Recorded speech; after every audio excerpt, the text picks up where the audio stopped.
Today, senior military leaders from Indonesia and the United States officially closed the first direct military-on-military training event since the U.S. ban on such training in 1999.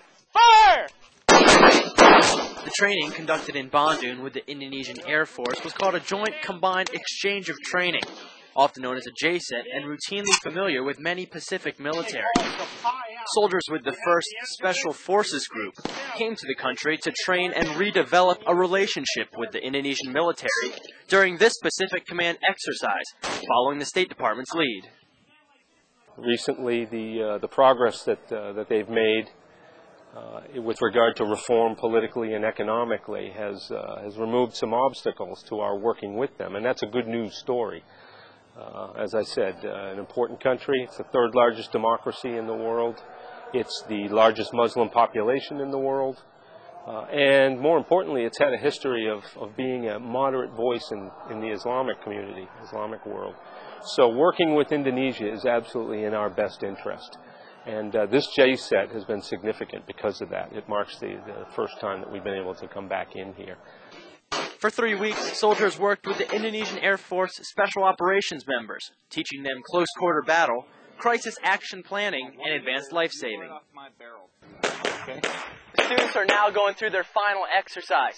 So they call it the stress test, and it culminates all the training they've had the past 2.5 days of training here. It gets them ready for close-quarter battle. Go.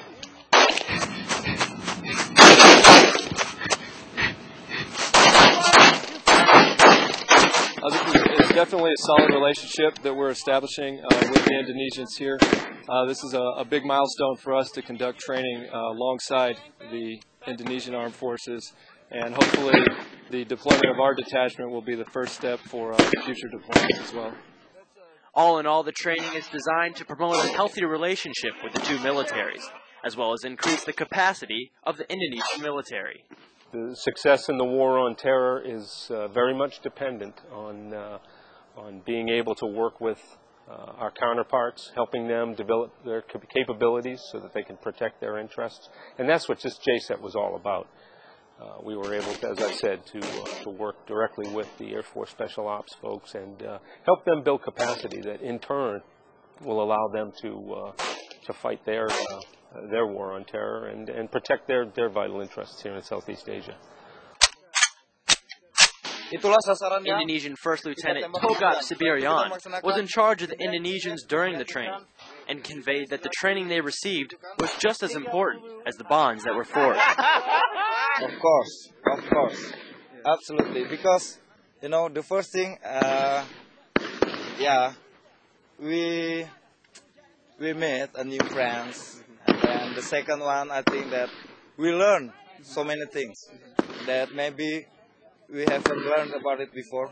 Because if you come back down, that gives them a chance to get ready to shoot you.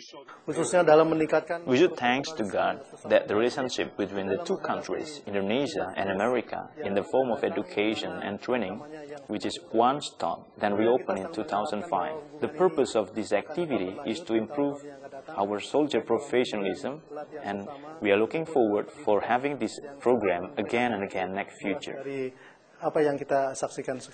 This first military-to-military training event with Indonesia will serve as an important stepping stone to strengthen the military ties between Indonesia and the U.S. Corporal Jeremy Vaught, Bandung, Indonesia.